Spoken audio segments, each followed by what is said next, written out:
Assalamualaikum warahmatullahi wabarakatuh. Welcome to Hyuyin Channel.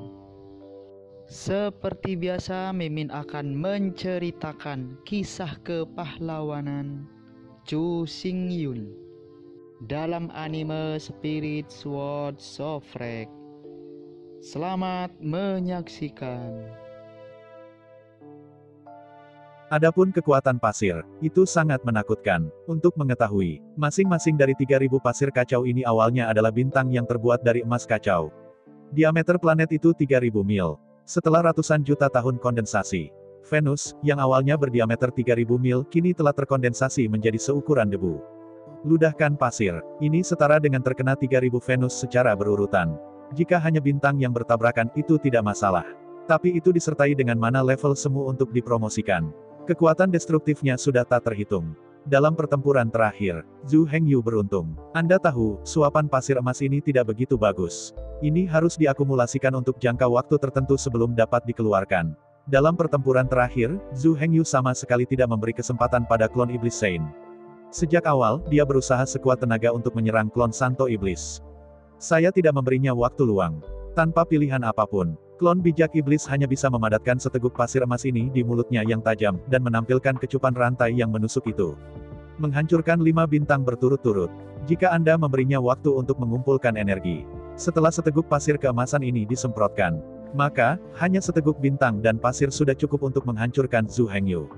Dia menggelengkan kepalanya karena kagum.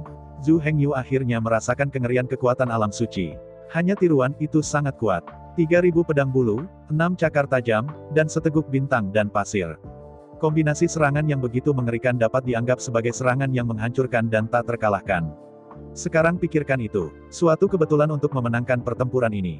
Jika bukan karena semua kebetulan, Zhu Hengyu akan kalah sekarang. Setelah terbang beberapa kali di dunia Suantian, Zhu Hengyu melayang di udara.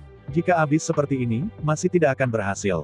Meskipun dia telah menggunakan kekuatan api penyucian untuk secara paksa mengubah darah klon Santo Iblis, jika mereka bertemu satu sama lain, atau dilihat oleh pembudidaya lain dari klan Iblis, mereka masih bisa tahu sekilas. Bagaimanapun, penampilannya terlalu mirip. Hampir diukir dari cetakan yang sama. Zhu Hengyu juga perlu mengubah penampilan klon Santo Iblis. Zhu Hengyu melayang tinggi di udara, merangsang kekuatan dunia-dunia misterius, meresap ke dalam tubuh pertarungan.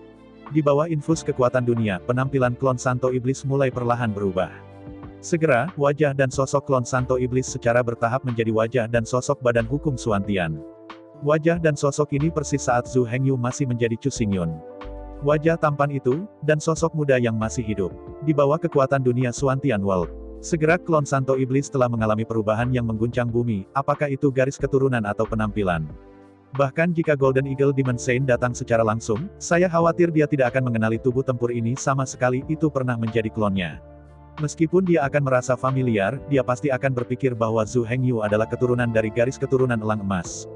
Dan tidak pernah berpikir bahwa tubuh pertempuran ini adalah klon nomor 1 yang telah dia kerjakan dengan keras untuk dipadatkan. Gambar ini keluar, Zhu Hengyu benar-benar bisa bergabung dengan ras monster, menjadi bintang baru Yaosu. Apalagi, Zhu Hengyu benar-benar berpikir begitu. Yang disebut, kenali diri Anda dan musuh, menangkan setiap pertempuran. Hanya dengan bercampur dengan interior musuh, Zhu Hengyu dapat mengetahui lebih banyak tentang kecerdasan Yaosu. Selain itu, Zhu Hengyu juga membutuhkan informasi dan saluran Yaosu. Pergi ke medan perang runtuh tingkat lanjut dan cari beberapa sumber daya lanjutan. Saya pikir saya akan memberikan bantuan dalam kultivasi saya. Setelah mengubah garis keturunan dan penampilan, dari dalam keluar, klon Santo Iblis telah sepenuhnya berubah. Bahkan jika Santo Iblis Elang Emas ada di sini secara pribadi, dia tidak akan pernah berpikir bahwa ini adalah tiruannya. Bersama dengan Badan Hukum Suantian, setelah penyelidikan berulang kali memastikan bahwa tidak ada kesalahan, Zhu Hengyu akhirnya menghela nafas lega. Namun untuk saat ini, masih banyak hal yang belum ditangani. Oleh karena itu, masalah pembobolan Yaosu harus ditunda. Pertama-tama, yang harus dihadapi Zhu Hengyu adalah puluhan ribu penambang iblis di kota api penyucian. 30.000 penambang ini adalah biksu dari klan Yao klan Chuanshan. Kekuatannya, bakat bertarungnya juga rata-rata. Tapi itu digunakan untuk mengebor gunung dan tambang, tapi itu adalah mahkota dari semua ras di alam semesta. Nenek moyang suku Chuanshan sebenarnya adalah terenggiling. Mereka bahkan dapat membuat lubang di gunung yang kuat. Sangat cocok untuk menambang. Awalnya, untuk menutupi transaksi ini, The Golden Eagle Demon Saint memberi perintah kepada klon Demon Saint. 30.000 biksu suku Chuanshan di kota itu semuanya akan dibunuh. Tidak perlu diragukan lagi. Selama 30.000 penambang suku Chuanshan berkumpul bersama, lalu seteguk bintang dan pasir keemasan disemprotkan, Anda dapat segera menghancurkan 30.000 biksu suku Chuanshan. Bagi para biksu suci, mengandalkan banyak orang tidak ada gunanya. Sekalipun tergantung pada banyak orang, itu hanya berguna jika ada banyak biksu suci. Di bawah perintah suci, semuanya semut, bukan hanya untuk kesenangan. Namun, Zhu Hengyu tidak berniat untuk melaksanakan perintah dari Saint Iblis Elang Emas. 30.000 penambang Chuanshan adalah penambang terbaik. Jika mereka benar-benar membunuh mereka, lalu siapa yang membantu Zhu Hengyu menambang biji? Mungkinkah 3.000 penjaga api penyucian diminta untuk mengambil penambangan dan menambang biji? Belum lagi, 3.000 penjaga api penyucian harus menjaga kota api penyucian. Bahkan jika mereka tidak ada hubungannya, bahkan jika mereka mengambil pilihan penambangan. Namun, efisiensi dan kecepatan penambangan mereka masih terlalu buruk. Dengan bakat rasial dan sihir rasial, efisiensi penambangan seorang penambang Chuanshan ribuan kali lipat dari biksu dari ras lain. Keuntungan dari bakat ras terlalu besar. Seorang penambang suku Chuanshan dapat menandingi efisiensi seluruh tim penambang suku lain. Oleh karena itu, Zhu Hengyu tidak hanya tidak akan membantai 30.000 penambang Chuanshan ini. Sebaliknya, mereka akan diperlakukan dengan baik dan menyenangkan. Bahkan Zhu Hengyu akan mencoba merekrut mereka ke dalam iblis. Setelah dirasuki energi iblis, efisiensi penambangan para penambang Chuanshan pasti akan meningkat. Perekrutan 30.000 penambang Chuanshan berjalan dengan sangat lancar. Untuk klan Yao, klan Chuanshan tidak memiliki kesetiaan. Klan Chuanshan memiliki status yang sangat rendah di dalam klan Yao. Biksu terbaik dari suku Chuanshan hanyalah penambang terendah dari suku Yao. Menghadapi pilihan hidup dan mati, mereka sama sekali tidak ragu. Jika Anda tidak berlindung pada iblis, Anda hanya bisa mati. Untuk hidup, mereka hanya bisa mengandalkan iblis. Setelah berhasil merekrut 30.000 penambang Chuanshan, Zhu Hengyu memberi perintah. Itu akan berada di tengah-tengah 72 kota api penyucian. Di dunia bawah tanah, di persimpangan 72 urat bumi. Bangun kota Purgatory City super besar. Purgatory City tidak hanya akan menjadi dunia bawah tanah, tapi juga tempat berkumpulnya sumber daya mineral. Itu juga merupakan kota kehidupan sehari-hari bagi para penambang Chuanshan. Dengan bantuan api Purgatorium di 72 pembuluh darah, Zhu Hengyu akan membangun tungku api Super Earth di sana. Digunakan untuk mencium berbagai biji yang diproduksi di dunia bawah tanah. Pada waktu bersamaan, tungku api super bumi ini juga akan menjadi kekuatan penjaga paling kuat di dunia bawah tanah. Setelah musuh asing menyerang, Earth Fire Furnace akan aktif sepenuhnya, dan target akan dibawa ke dalam tungku. Di bawah nyala api penyucian, tidak perlu berperang. Membakar bisa membakar lawan sampai mati. Bahkan jika lawan lolos dari tungku api bumi, Anda juga dapat melepaskan api penyucian yang mengerikan dari tungku api bumi untuk menyerang musuh yang menyerang. Ekstra kekuatan api penyucian dalam 72 Vena. Kekuatannya sangat kuat, bahkan Holy Lord masih harus mundur. Tentu saja, fungsi inti dari Purgatory City. Biji logam yang ditambang oleh suku Chuanshan masih dilebur. Hanya ingot logam yang dilebur yang dapat digunakan secara langsung atau dijual. Jika tidak, hanya menjual biji tidak akan menghasilkan banyak keuntungan. Jelas api penyucian ada di mana-mana di sini, jadi mengapa tidak mengambil api di tempat dan melebur biji logam menjadi batangan logam? Zhu Hengyu tidak bermaksud untuk berpartisipasi terlalu banyak dalam pembangunan kota api penyucian. Cukup memiliki badan hukum Suantian yang duduk di sini untuk merancang dan mengarahkan. Dari segi aspek ini saja, kekuatan badan hukum Suantian lebih dari 800 blok lebih kuat dari Zhu Hengyu. Di bawah perintah Zhu Hengyu, Badan Hukum Suantian berusaha sekuat tenaga dan mulai merancang cetak biru untuk pembangunan kota api penyucian. Zhu Hengyu bertanggung jawab atas persiapan lainnya. Pertama, para penambang dari 30.000 suku Chuanshan, dipimpin oleh Zhu Hengyu, melangkah ke altar kekacauan satu demi satu. Seperti yang diketahui semua orang, Chaos Altar memiliki dua fungsi utama. Fungsi pertama adalah untuk mengekstrak udara kacau dari urat-urat bumi dan memadatkan kristal yang kacau. Fungsi kedua adalah mengirim biksu kembali ke alam 5 elemen yang terbalik. Padahal, selain dua fungsi utama tersebut, Chaos Altar memiliki fungsi ketiga. Artinya, itu dapat diteleportasi antara dua altar kekacauan. Tentu saja, untuk berteleportasi di antara dua altar, kedua altar harus diperhalus dan dikendalikan oleh orang yang sama. Anda tidak dapat menggunakan Altar of Chaos untuk berteleportasi ke Altar of Chaos yang dikendalikan oleh orang lain. Sampai sekarang, 72 kota api penyucian di dunia bawah tanah telah sepenuhnya dikendalikan oleh Zhu Hengyu. Oleh karena itu, antara 72 altar di dunia bawah tanah, semua orang bisa mengirim sesuka hati. Apa yang dikonsumsinya tidak lain adalah kekacauan udara di urat-urat bumi. Di bawah perekrutan Zhu Hengyu, 30.000 penambang Chuanshan secara resmi bergabung dengan Mozu. Dengan 30.000 penambang Chuanshan bersumpah setia, Dalam sekejap mereka memiliki kedekatan sihir kelas 1. Apalagi, seiring berjalannya waktu, afinitas sihir mereka perlahan akan meningkat. Dengan afinitas sihir, mereka dapat mengekstrak energi sihir yang bebas di udara dan mengubahnya menjadi energi mereka sendiri. Tidak perlu khawatir tentang erosi energi iblis, yang akan merusak tubuh pertempuran mereka. Setelah resmi bergabung dengan Mozu, Zhu Hengyu memerintahkan 30.000 penambang Chuanshan dan mengirim mereka ke kota api penyucian pada tanggal 13 melalui altar iblis. Perlu disebutkan bahwa, 72 kota api penyucian tersebar merata di daerah elips yang tidak beraturan. Di area ini, kota api penyucian ke-13 adalah yang paling dekat dengan pusat area oval. Kota api penyucian yang akan dibangun Zhu Hengyu berada di tengah-tengah area oval. Disinilah tempat 72 urat bumi bertemu. Dari sini, tidak peduli kota api penyucian mana yang Anda tuju, jaraknya tidak terlalu jauh. Ini bukan hanya inti dari 72 kota api penyucian, tetapi juga inti dari 72 pembuluh darah di bawah 72 kota api penyucian. Sangat tepat untuk membangun kota api penyucian di sini. 30.000 penambang Chuanshan melakukan perjalanan ke Purgatory Town pada tanggal 13. Selanjutnya, di bawah kepemimpinan Zhu Hengyu, meninggalkan kota api penyucian ke-13 sepanjang jalan, menuju area inti Dongyeon, bergegas ke masa lalu. Belum lagi, bagaimana Zhu Hengyu memerintahkan 30.000 penambang Chuanshan dan melaju sampai ke area inti dunia bawah tanah. Sisi lain, Dharmakaya Bintang 5 Zhu Hengyu, yang diliputi oleh duri dan duri, sedang menjelajahi jalan ke depan. Dunia bawah tanah tidaklah kosong. Di wilayah dunia bawah tanah, lebih dari 90% area sebenarnya ditempati oleh tanah dan bebatuan. Hanya beberapa lorong dan aula gua yang memiliki ruang. Di antara mereka, sebagian besar lorong dan aula gua sebenarnya buntu. Begitu Anda mencapai level tertentu, Anda tidak bisa melanjutkan. Tapi untungnya, setelah Zhu Hengyu menguasai 72 kota api penyucian, melalui urat nadi di bawah 72 kota api penyucian, Zhu Hengyu telah sepenuhnya menguasai peta lengkap dunia bawah tanah. Jalan menuju area inti dunia bawah tanah telah tercetak di benak Zhu Hengyu. 5 bintang dan tubuh Dharma sedang menjelajahi jalan ke depan. Faktanya, itu hanya untuk membersihkan binatang di jalan. Jika tidak, setelah binatang api penyucian yang ganas diizinkan untuk menyerang antrian penambang suku Chuanshan.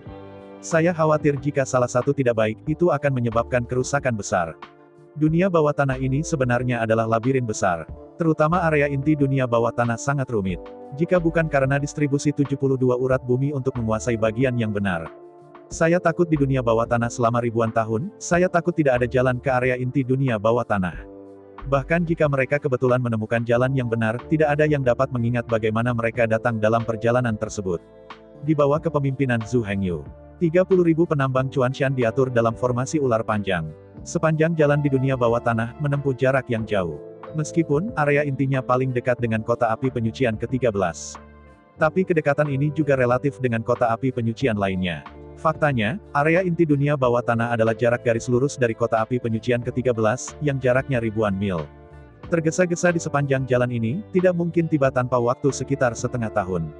Dalam perjalanan, Zhu Hengyu memerintahkan 30.000 penambang Chuanshan dan memasuki dunia bawah tanah yang luas. Dunia bawah tanah ini memiliki radius lebih dari 10 km. Ada lebih dari 700 lorong yang terhubung ke dunia bawah tanah ini. Di antara lebih dari 700 jalur ini, hanya satu jalur yang mengarah ke area inti. Saluran lain sebenarnya beralih ke arah dan lokasi lain. Yang paling sakit kepala adalah, bahkan jika Anda salah jalan, tidak ada yang bisa mendeteksinya. Lagi pula, kecuali beberapa jalan buntu. Perikop-perikop lainnya berputar-putar, dan tidak ada yang tahu kemana akhirnya akan menuntun. Banyak saluran bahkan dapat mendekati area inti paling banyak ribuan mil. Tapi pada akhirnya, itu berputar lagi. Ini menunjukkan bahwa jika tidak ada peta yang benar, seberapa sulit untuk mencapai area inti dunia bawah tanah. Setelah menutup matanya, Zhu Hengyu memeriksa peta di benaknya. Segera, Zhu Hengyu memerintahkan pasukan dan berjalan menuju salah satu lorong sempit. Bagian ini sangat sempit, hanya bisa berdampingan, memungkinkan 3 orang lewat berdampingan. Sepanjang lorong, saya menempuh perjalanan selama 3 hari. Akhirnya, kelompok itu tiba di ruang bawah tanah yang memancarkan cahaya hijau yang mengerikan. Area ruang bawah tanah ini lebih besar. Ia memiliki radius lebih dari 30 km. Selain itu, ada lebih dari 1.000 saluran yang terhubung ke ruang bawah tanah ini. Di antaranya, masih ada satu saluran menuju kawasan inti. Menutup matanya, Zhu Hengyu dengan cepat menemukan posisi saluran yang benar. Kemudian, memimpin pasukan, dia berjalan sepanjang jalan. Di lain waktu, Zhu Hengyu memimpin pasukan dari 30.000 suku Chuanshan. Melewati lebih dari 3.000 ruang bawah tanah di sepanjang jalan. Di dalam setiap bagian dari ruang bawah tanah, ada 1 atau 2.000 lorong yang bisa Anda pilih. Dalam 3000 pilihan, tidak peduli pilihan mana yang salah, Anda akan benar-benar tersesat di dunia bawah tanah yang luas. Apalagi dengan lebih dari 1000 pilihan di belakang, apakah itu benar-benar bisa disebut pilihan? Sebagian besar waktu, Zhu Hengyu muncul di ruang bawah tanah yang mencakup ratusan kilometer. Ada 2 hingga 3000 lorong yang terhubung ke ruang bawah tanah ini. Namun, tidak satu pun dari 2 atau 3000 saluran yang benar. Tidak peduli yang mana yang Anda pilih, Anda hanya akan tersesat di dunia bawah tanah yang luas ini.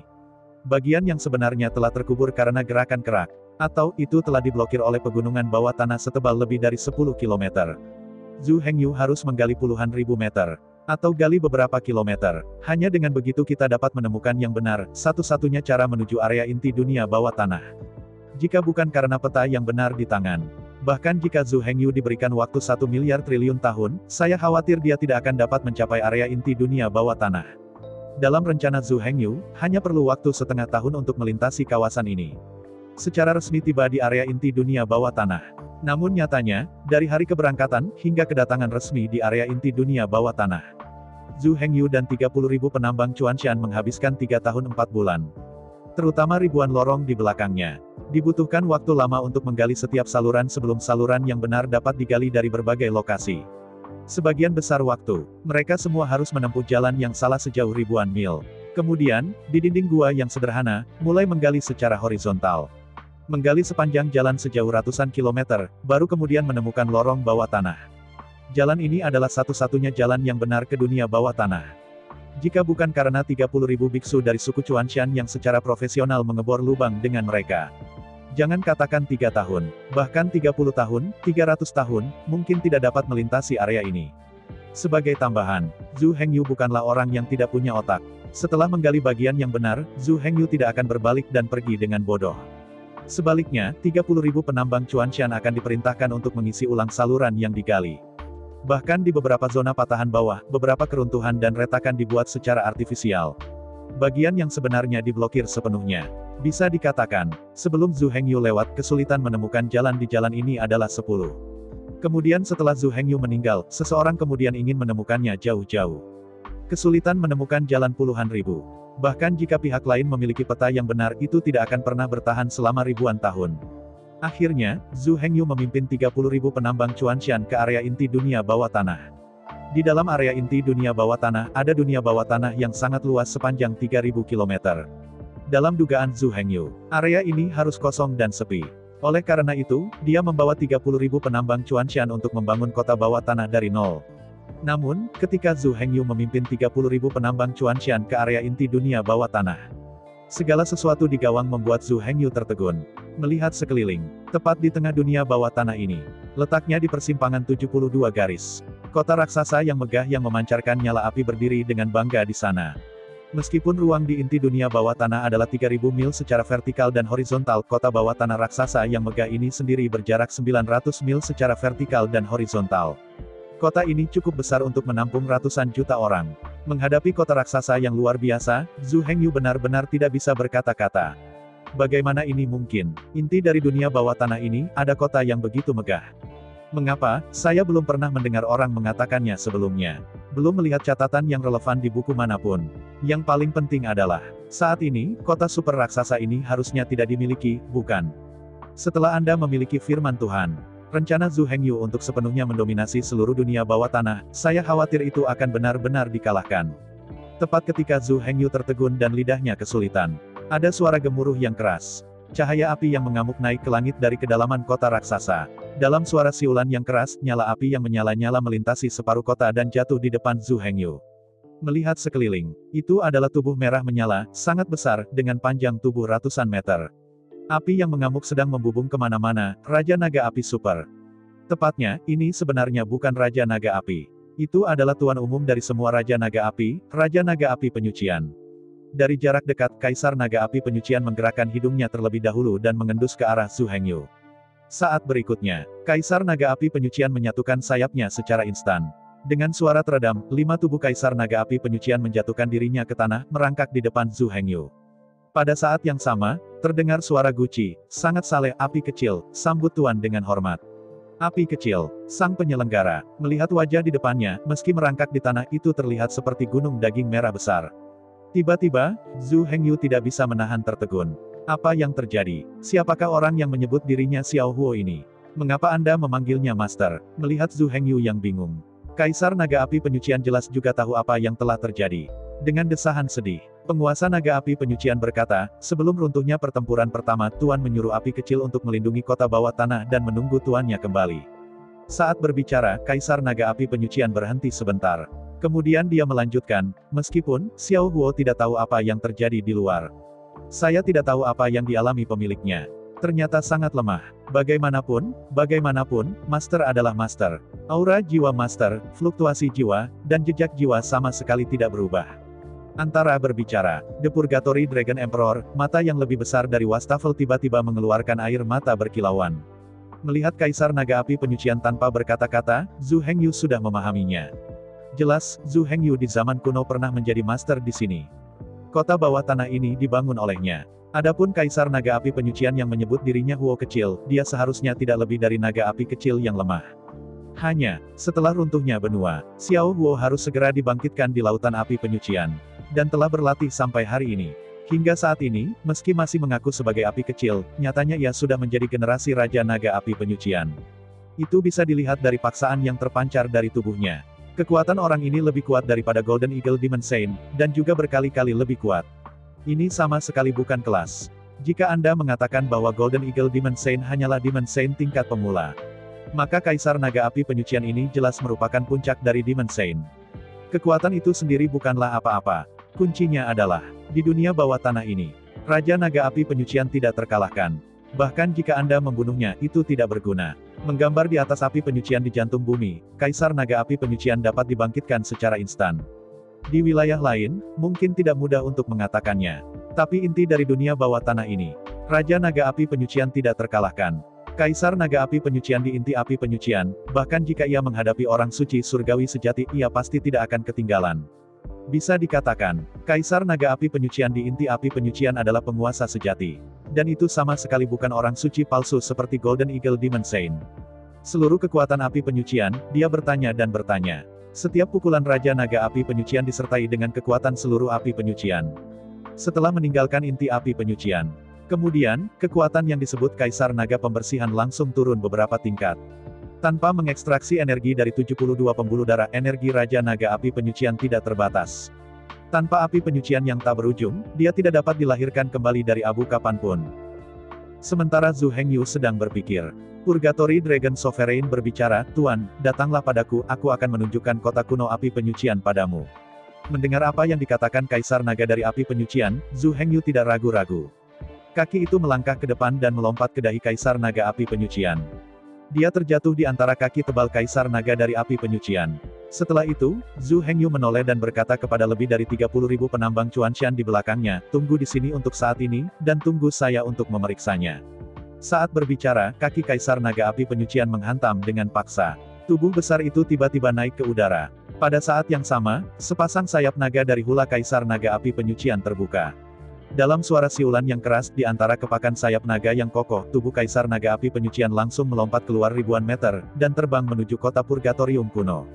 Berdiri dengan bangga di atas kepala Kaisar Naga Api Penyucian. Dengan merendahkan, Zhu Hengyu mengabaikan kota Purgatorium kuno yang besar. Kota kuno api penyucian merupakan kota kuno yang telah ada pada zaman dahulu kala. Ini adalah kota super kuno yang dirancang dan dibangun oleh Zhu Hengyu di zaman kuno. Seluruh kota berwarna merah di mana-mana. Belajar dari Raja Naga Api Penyucian. Di seluruh kota Purgatorium kuno, setiap batu bata terbuat dari paduan yang kacau. Yang disebut paduan chaos. Itu dilebur menurut perbandingan 1 emas, 2 perak, 3 tembaga, dan 4 besi. Alasan rasio ini adalah paduan yang dihasilkan oleh rasio ini memiliki kekuatan tertinggi. Selain itu, paduan kacau yang dilebur dalam proporsi ini adalah logam memori. Kalaupun rusak, bisa diperbaiki secara otomatis. Tentu saja, ini bukanlah yang terpenting. Yang terpenting adalah peleburan emas hitam dengan rasio ini. Memiliki ketahanan suhu tinggi terkuat. Bahkan jika itu adalah api penyucian yang asli, paling banter itu hanya akan membakarnya menjadi merah. Apalagi paduan ini, semakin tinggi suhunya, semakin besar kekuatannya. Paduan caotik ini memiliki banyak karakteristik. Ini sebentar, tapi saya tidak bisa menyelesaikan pendahuluan. Seluruh kota kuno Purgatori dibangun di persimpangan 72 Vena. Itu seperti pusat transportasi, menyalurkan aliran dan arah 72 pembuluh darah. Di tengah kota kuno Purgatory, adalah altar Super Chaos. Duduk di altar kekacauan ini, Anda dapat mengekstraksi energi dari 72 pembuluh darah kapan saja untuk Anda gunakan sendiri. Anda juga dapat mengekstrak udara kacau dari urat bumi untuk mengembunkan kristal kacau yang sangat besar. Tentu saja, bagi Zhu Hengyu, hal itu tidak perlu dilakukan. Zhu Hengyu menginginkan kristalisasi kekacauan, tetapi juga melemparkan dirinya ke dalam pusaran dunia misterius yang kacau. Jika demikian, mengapa repot-repot mengembunkan udara yang kacau menjadi kristal yang kacau? Membiarkan langsung badan hukum Suantian berlatih di altar Super Chaos. Cukup dengan langsung memasukkan udara kacau di 72 urat bumi ke dalam pusaran kacau dunia misterius. Selain itu, perlu disebutkan, kota api penyucian kuno ini seperti yang Zhu Hengyu pikirkan di sepanjang jalan. Kota kuno api penyucian, yang panjangnya 900 mil, sendiri merupakan tungku api penyucian super dengan diameter 900 mil. Seluruh kota bawah tanah Purgatory adalah tempat peleburan yang sangat besar. Paduan kacau yang membangun kota kuno Purgatory tercium di sini. Adapun kota kuno api penyucian itu adalah kota metropolis super yang dapat menampung ratusan juta orang. Yang paling menggairahkan Zhu Hengyu adalah, di kota kuno Purgatory ada total 72 menara Purgatory. Di atas setiap menara api penyucian, ada pria besar yang sangat dikenal Zhu Hengyu. Zhu Hengyu masih hidup Chu Xingyun. Dia pernah melewati kuburan kuno yang sepi dan kembali ke zaman kuno yang sepi. Di sana, di inti Purgatory, dia menemukan 72 senjata penghancur super, Vulcan Ballista. Ini disebut Vulcan Ballista, juga dikenal sebagai Hell Vulcan Crossbow. Sebuah penembakan, kekuatannya sebanding dengan pukulan penuh alam leluhur. Hanya, panah Dewa Api Neraka ini terlalu kuat. Apalagi energi yang dibutuhkan untuk setiap tembakan balista terlalu besar. Oleh karena itu, meskipun panah api neraka dewa ini sangat kuat, hampir hanya dapat dipasang di inti api penyucian, dan hanya dapat diaktifkan dengan mengekstraksi kekuatan api penyucian. Kekuatan individu tidak dapat memotivasi itu. Tapi sekarang, 72 busur Dewa Api Neraka dipasang di 72 menara Dewa Neraka. Dan 72 menara api penyucian ini dibangun di atas 72 urat nadi. Setiap panah api neraka dewa memiliki urat tanah khusus untuk mengisinya. Dengan cara ini, energinya hampir tidak ada habisnya. Berdiri di dahi Kaisar Naga dari api penyucian, Zhu Hengyu melayang berputar-putar di atas kota kuno api penyucian. Benar saja, inti api penyucian ini adalah wilayah kekuasaannya. Di daerah ini, dia hampir tak terkalahkan. Sekarang pun, orang suci iblis Lang Emas membawa lebih dari 300 orang suci iblis dari ras iblis ke pintu, dan Zhu Hengyu juga tidak takut. Tidak ada yang bisa mengalahkan iblis di dalam inti api penyucian. Saat ini, seluruh kota kuno api penyucian, karena paduan chaos memiliki hubungan ingatan. Oleh karena itu, meski seluruh kota telah melewati ratusan juta tahun, tampak seperti kota baru yang baru saja dibangun dari luar. Semua fasilitas di kota bisa digambarkan sebagai segalanya. Namun, seluruh kota kosong. Di jalan, di dalam gedung, tidak ada satu sosok pun. Jelas, ini adalah kota yang terisolasi. Ini juga merupakan kota mati. Tapi itu tidak masalah. Sekarang, Zhu Hengyu ada di sini. Mulai saat ini, kota Purgatorium kuno akan penuh dengan vitalitas baru. Setelah beberapa lap di kota kuno api penyucian, di bawah perintah Zhu Hengyu, Kaisar Naga Api Penyucian terbang kembali ke gerbang kota. Selanjutnya, Zhu Hengyu memberi perintah. Lebih dari 30.000 penambang Chuanshan, berbaris dalam barisan rapi, memasuki kota kuno api penyucian satu demi satu.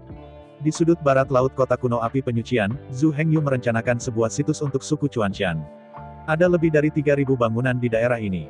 Paling banyak bisa menampung jutaan biksu dari suku Chuanshan. Apalagi di sekitar kota ini. Ada banyak komunitas serupa. Jika Anda menggabungkan semua area serupa di sekitar Anda dapat menggabungkannya bersama. Membangun kota di dalam kota saja sudah cukup. Itu bisa menampung hingga puluhan juta orang dan mulai tinggal di sini. Dan kota serupa di dalam kota. Ada total 30 di seluruh kota kuno api penyucian. Jika populasinya penuh, lebih dari 300 juta orang dapat tinggal di seluruh kota kuno api penyucian. Untuk saat ini, untuk pengembangan dan penerapan kota kuno api penyucian, Zhu Hengyu tidak punya waktu untuk melihat lebih dekat. Lebih dari 30.000 penambang Chuanshan ditempatkan di belakang daerah perkotaan di sudut barat laut. Untuk pertama kalinya, Zhu Hengyu bergegas ke pusat kota kuno api penyucian, altar Super Chaos. Altar super kacau itu memang pantas untuk kata supernya. Diameter seluruh altar adalah ratusan meter. Itu dapat menampung lebih dari 100.000 orang pada saat yang sama. Altar super semrawut ini bukanlah altar berbentuk platform. Dari luar, ini adalah bangunan 3 lantai segi 5 yang megah. Lantai terendah bangunan adalah susunan teleportasi altar. Penduduk kota kuno api penyucian dapat menggunakan altar ini untuk bergegas ke 72 kota api penyucian untuk memulai pekerjaan mereka kapan saja. Mereka juga akan muncul di sini ketika mereka bergegas kembali dari 72 kota api penyucian. Di lantai 2 altar, ada 3.000 ruang budidaya. Berkultivasi di sini pasti akan memakan waktu lama. Altar kekacauan mengeluarkan 72 energi kacau dari pembuluh darah, memberikan aliran energi yang stabil untuk 3.000 biksu di ruang rahasia. Adapun lantai 3 dari Chaos Altar itu adalah istana penguasa kota kuno Chaos. Kaisar Naga Api Penyucian biasanya beristirahat dan berlatih di sini. Tentu saja, saat berkultivasi, Purgatory Dragon Sovereign juga menjaga rumah tuan kota untuk melindungi keselamatan tuannya. Mungkin sebagian orang mengira, area dengan diameter 100 meter terbagi menjadi 3.000 ruang rahasia, yang terlalu sempitkan. Namun nyatanya, dinding di lantai 2 Altar of Chaos diukir dengan rune ekspansi ruang angkasa. Seluruh ruang lantai 2 telah diperluas ratusan kali. Awalnya diameternya 100 meter, tapi sekarang diameternya 10.000 meter. Itu adalah area dengan diameter 10 km. Di dalam seluruh ruang lantai 2, pada dasarnya ada sebuah kota kecil. Paling banyak bisa menampung lebih dari 100.000 orang tanpa merasa sesak. 3.000 ruang rahasia tersebar merata di berbagai lokasi di kota ini. Namun, mereka yang memenuhi syarat untuk tinggal di daerah ini adalah kaki tangan Zhu Hengyu. Mereka yang menunggu apalagi tinggal di sini. Bahkan jika Anda ingin datang ke sini untuk melihat-lihat, saya khawatir Anda tidak memenuhi syarat. Adapun lantai 3 dari Chaos Altar, meski belum dimekarkan oleh rune spasial, kawasan dengan diameter ratusan meter itu sudah sebesar arena. Di area seluas itu, hanya Zhu Hengyu yang tinggal sendirian, dan itu sudah kosong. Di seluruh area, ada taman, bebatuan, kolam renang. Tentu saja, istana yang megah juga penting. Jika Anda tinggal sendiri, tempat ini terlalu besar. Sampai ke lantai 3 Altar Chaos. Zhu Hengyu segera menempatkan tubuh Dharma Suantian di istana 3 lantai di Chaos Altar. Di atas pusat inti Altar of Chaos, badan hukum Suantian juga tidak menganggur. Untuk pertama kalinya, jalan menuju dunia Suantian dibuka. Pintu masuk lorong diselimuti area inti dari Altar Chaos. Saya melihat bahwa udara yang kacau di 72 urat bumi seperti 72 sungai. Gelombang udara kacau dikirim ke dunia misterius, dan ke pusaran mata pusaran yang kacau. Di tengah raungan yang keras, ada banyak kekacauan.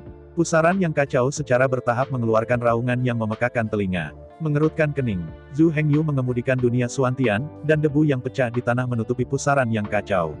Dengan banyak pasir dan debu yang runtuh bertaburan, deru pusaran yang kacau berangsur-angsur melemah. Namun, jika Anda mendengarkan dengan cermat, Anda masih dapat mendengar suara gemuruh yang samar. Setelah semuanya beres, Zhu Hengyu mundur dari dunia Suantian. Sejauh ini, di dalam 72 kota api penyucian di dunia bawah tanah. Di atas 72 altar kekacauan, tidak akan ada lagi kristal yang kacau. Udara kacau di 72 urat bumi dikirim ke sini dan dituangkan ke dunia misterius. Rata-rata, setiap hari itu bisa memberikan ratusan juta unit Chaos Ki ke dunia misterius. Mulai saat ini, perkembangan dunia Suantian telah resmi memasuki jalur cepat. Tapi karena ini, Zhu Hengyu tidak bisa lagi berkeliaran dengan badan hukum Suantian kapanpun dan dimanapun. Mulai saat ini, badan hukum Suantian hanya bisa duduk di sini, dengan liar memanfaatkan kekuatan dunia bawah tanah untuk menumbuhkan dunia Suantian. Dengan tubuh Suantian Dharma duduk di altar inti, di bawah operasi Zhu Hengyu. Melalui altar yang kacau ini, tidak mungkin lagi untuk kembali ke alam 5 elemen yang terbalik. Melalui altar kekacauan di 72 kota api penyucian, Anda hanya dapat kembali ke altar kekacauan di kota api penyucian kuno. Kembali ke fungsi membalikkan alam 5 elemen itu disegel oleh Zhu Hengyu. Tanpa persetujuan Zhu Hengyu, tidak ada yang bisa masuk atau keluar dari dunia bawah tanah sesuka hati. Bahkan 3.000 penjaga api penyucian tidak terkecuali. Setelah serangkaian operasi Zhu Hengyu, seluruh dunia bawah tanah benar-benar terbagi menjadi dunia eksklusif untuk Zhu Hengyu. Tidak ada yang bisa masuk atau keluar tanpa persetujuan Zhu Hengyu. Namun, tidak mungkin untuk tidak membiarkan orang masuk. Lagi pula, 30.000 penambang Chuanshan ini saja tidak cukup untuk membangun dunia bawah tanah yang begitu luas. Jadi selanjutnya, Zhu Hengyu akan menjadi bintang baru dari keluarga Elang Emas. Mengemudi tiruan dari Golden Eagle Demon Saint, menuju ke kota ras iblis. Lihat apakah kamu bisa merekrut lebih banyak ras yang cocok untuk tinggal dan bekerja di penjara bawah tanah. Sebelum pergi, Zhu Hengyu juga akan membuat pengaturan yang tepat untuk 30.000 penambang Chuanshan ini. Selanjutnya, mereka harus melakukan perjalanan ke dunia bawah tanah, sekitar 72 kota kecil. Menjelajahi lokasi dan cadangan berbagai biji logam. Nanti, berbagai biji akan ditambang dan diangkut kembali ke kota kuno api penyucian untuk peleburan. Berbagai logam dilebur. Sebagian digunakan untuk penjualan eksternal dengan imbalan sumber daya yang dibutuhkan Zhu Hengyu. Bagian lainnya dapat dikirim ke dunia misterius. Bangun dunia kecil yang cocok untuk makhluk hidup. Bagaimanapun, sebagai dunia, tidak ada makhluk hidup, bukan? Hukum kehidupan juga merupakan salah satu hukum terpenting di dunia. Tanpa hukum ini, tidak peduli apapun, itu tidak akan menjadi dunia yang besar. Dunia Suantian benar-benar berbeda dari dunia seribu besar yang normal. Dunia Suantian adalah dunia yang didominasi oleh kehancuran. Seluruh dunia dipenuhi dengan kekuatan penghancur dan aura pembunuhan. Untuk mengakumulasi dan menghasilkan lebih banyak kekuatan destruktif dan energi pembunuhan, banyak 5 elemen logam pasti dibutuhkan. Hanya emas dan besi yang merupakan media terbaik untuk mengembunkan dan menyeduh udara pembunuh. Geng Jin di barat adalah pembunuh utama. Di dunia bawah tanah, semua jenis biji logam bertebaran di mana-mana. 72 kota api penyucian tersebar merata di berbagai lokasi di dunia bawah tanah. Mulai dari 72 kota api penyucian, dengan 72 urat tanah sebagai intinya, mengondensasi total 72 urat logam. Setelah semua biji logam yang terkandung dalam pembuluh darah 72 hari ini ditambang dan dilebur. Kemudian, Zhu Hengyu bisa membangun planet dengan diameter lebih dari 30 juta kilometer di dunia Suantian dan bisa menampung triliunan setan. Tentu saja, jelas tidak mungkin untuk menggali 72 pembuluh darah ini. Akibatnya, efisiensi penambangan terlalu rendah dengan hanya 30.000 penambang Chuanshan. Kedua, meskipun tungku api penyucian terus melebur, hasilnya akan terbatas. 3. 72 pembuluh darah tidak mati, tapi hidup. Saat 72 urat tanah terus mengembun dan mengalir terus-menerus. 72 pembuluh darah mineral itu tumbuh setiap hari. Total cadangan 72 urat mineral meningkat pesat setiap hari. Dalam beberapa tahun ke depan, Zhu Hengyu tidak meninggalkan dunia bawah tanah.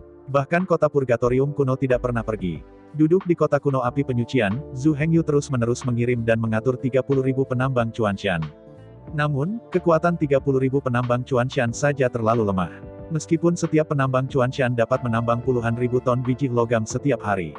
Namun, 30.000 penambang Chuanshan hanya menambang sekitar 300 juta ton biji logam dalam sehari. Jika ini untuk membangun kapal perang atau kota, mungkin efisiensinya masih dapat diterima. Tapi yang ingin dibangun Zhu Hengyu adalah seluruh planet. Efisiensi penambangan seperti itu benar-benar gagal memenuhi persyaratan Zhu Hengyu. Untungnya, persyaratan Zhu Hengyu tidak tinggi untuk saat ini. Yang ingin dia tingkatkan hanyalah struktur dan sistem. Setelah struktur dan sistem terbentuk dan sehat, dia akan bergegas ke klan monster untuk menggali sudut. Lihat apakah Anda dapat merekrut lebih banyak penambang Chuanshan. 30.000 penambang dibagi menjadi 72 tim.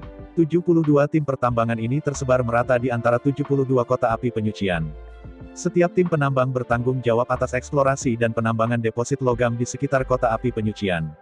Rata-rata, hanya ada 300 orang tim penambangan di setiap kota api penyucian. Penambang Chuanshan yang tersisa ditinggalkan di kota kuno api penyucian. Bertanggung jawab untuk mengendalikan purgatory vulkan furnace dan peleburan biji yang ditambang. Penambang Chuanshan sebenarnya tidak cocok untuk pekerjaan peleburan.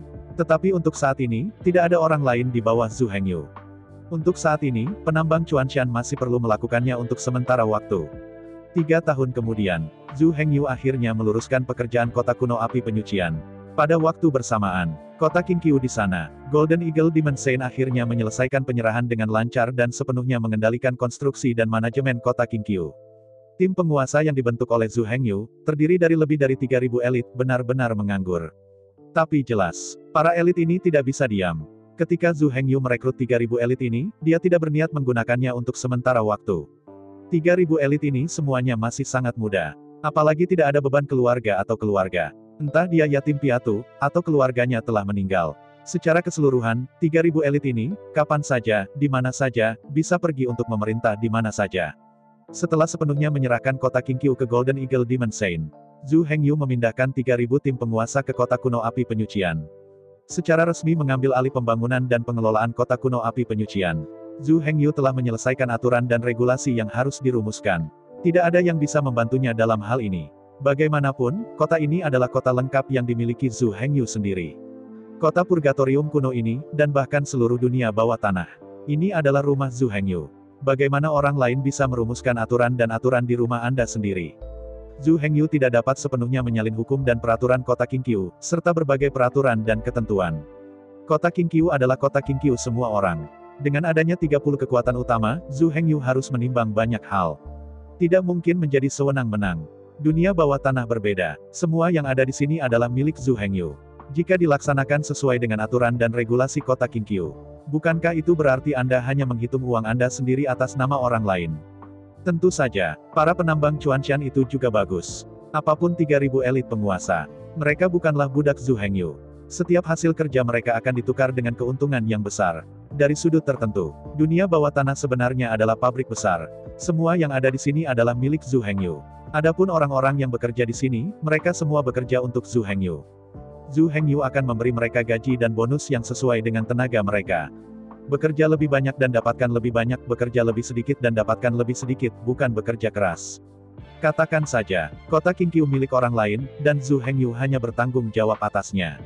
Kota bawah tanah adalah milik Zhu Hengyu, tidak ada satupun jejaknya milik orang lain. Oleh karena itu, Zhu Hengyu tidak perlu memperhatikan kepentingan orang lain.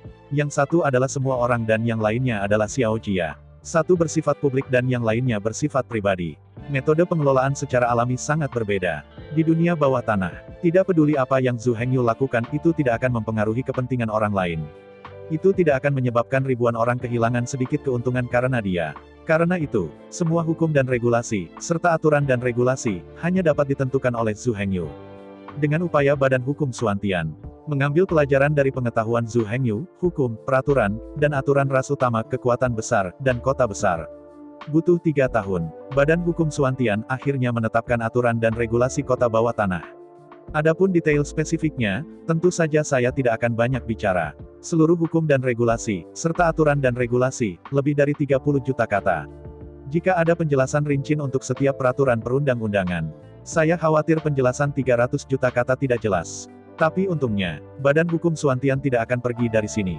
Setelah Anda memiliki keraguan, Anda selalu dapat meminta instruksi dari Badan Hukum Xuantian.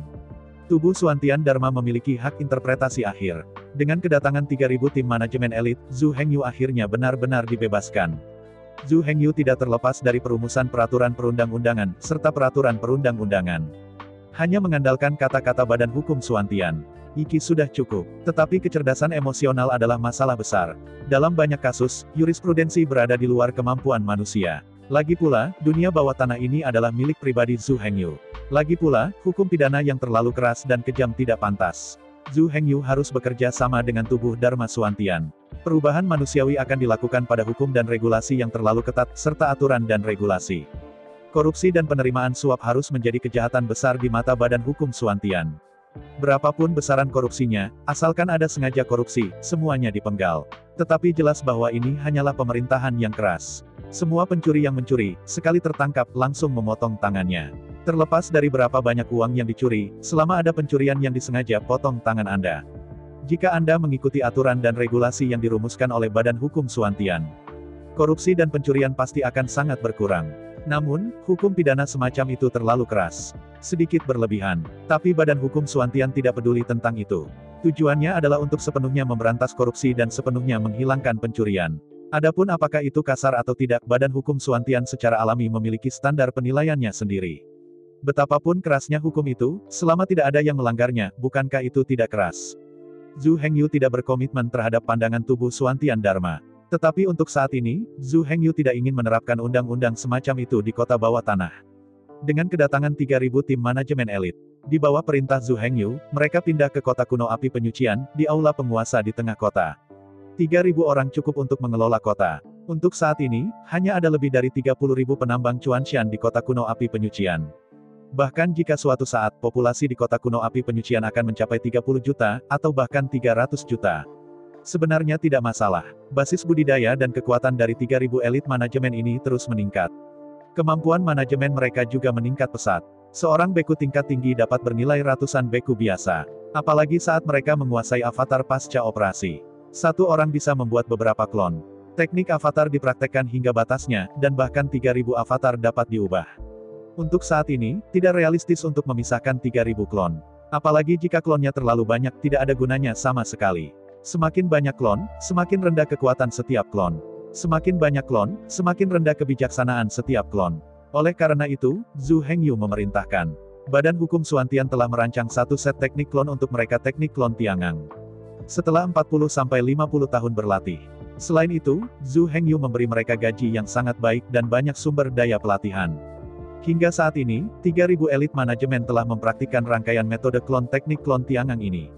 Teknik klon Tiangang, seperti namanya, dapat dibagi menjadi 36 klon. Apalagi, paling banyak hanya 36 klon yang bisa dipisahkan. Meski jumlah klonnya agak sedikit, tapi kualitas klonnya lebih tinggi. Terutama kebijaksanaan klon dapat dilindungi secara memadai. Jika Anda ingin memisahkan klon, Anda harus memotong fragmen jiwa dari roh yang sebenarnya. Semakin banyak klon yang Anda miliki, semakin kecil volume setiap fragmen jiwa. Jika fragmen jiwa terlalu besar, bukankah jiwa akan dipotong? Semakin kecil fragmen jiwa, semakin rendah potensi kebijaksanaan. Sebaliknya semakin besar fragmen jiwa maka semakin tinggi potensi intelektualnya. Saya ucapkan banyak terima kasih kepada teman-teman yang telah menonton video yang saya tampilkan. Untuk video selanjutnya bisa standby di channel ini. Terima kasih.